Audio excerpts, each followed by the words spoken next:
and he felt her in his mind, searching for comfort. Fane gave her what he could. "I love you. We're going to be okay." She didn't say anything, but she nodded against his shoulder. Next, his eyes shifted to Adam and his mate, Krina. She, too, had red, swollen eyes fixed firmly on the floor, as if she didn't want to look around the space that had once belonged to their alpha. Adam rubbed his hand up and down her back, occasionally whispering to her.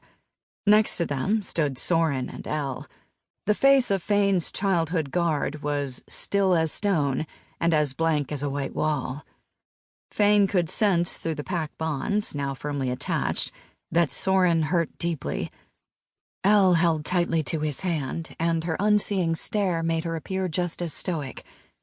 Wadim had taken a seat on the couch as if his legs wouldn't hold him up any longer, and he'd pulled Zara into his lap. He rested his head on her shoulder as she ran her fingers through his hair. The incredibly intimate gesture comforted Fane. To know that their pack historian had a mate to help get him through this time brought a small amount of peace to the new alpha.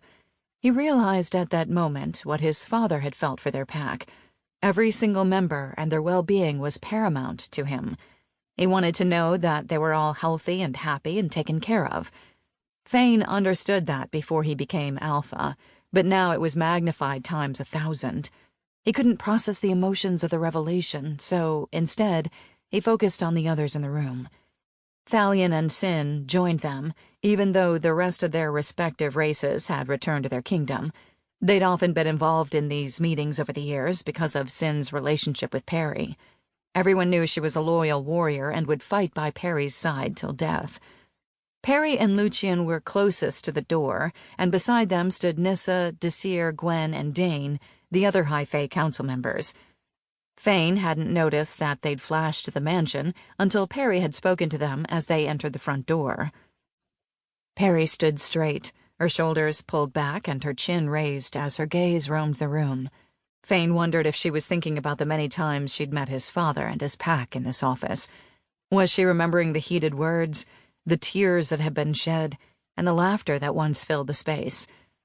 Her eyes snapped to his, and he appreciated that he saw no pity there. All he saw was a loss that matched his own. She tilted her head slightly, and he reciprocated the gesture. Lucian bowed his head as if in prayer. Fane wondered what his uncle felt. He'd been in a situation before when he thought he'd never see his brother again, when Lucian had been locked in the dark forest. He had experienced the loss already, and now he was reliving it, only this time it was truly final. The door to the office opened, and Rachel and Gavril stepped in. The final members of the inner circle of the group who protected the Romania pack, and the rest of the world when it needed protection.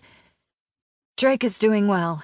He and Bethany are both sorry they could not attend," Rachel said as she and her mate stepped farther into the room. "They mentioned that the Great Luna visited them last night, but they didn't elaborate. They said they wanted to speak with you and Jackie after you'd had time to rest." "Thank you, Rachel," Fane said, and he could hear the gruff emotion in his voice. "I appreciate you taking time to check on them. I'm sure you and your mate are exhausted." Rachel smiled warmly. "It's what Pack does." Fane's lips lifted slightly. "Yes, it is." Fane glanced over to see Jen had moved to the other end of the couch, where Wadim and Zara sat. She'd handed Thea's sleeping form to Decibel, and then sat with her elbows on her knees and her face resting in her hands. Her shoulders shook, and Fane heard Jen sniffle. Jackie quickly handed Slate to Fane and hurried over to her best friend's side. Sally still held Titus, but she looked at Jen, and deep love shone in her eyes. Jen was their solid rock. She was the one who held a vampire head up in front of a room full of supernaturals and declared she would have the head of every evil being that stood against them. Yet here she was in front of their group, unable to hold it together. Jackie wrapped her arms around her best friend and pulled her in close. Jen went willingly and, to Fane's shock, the usually thick-skinned female fell apart.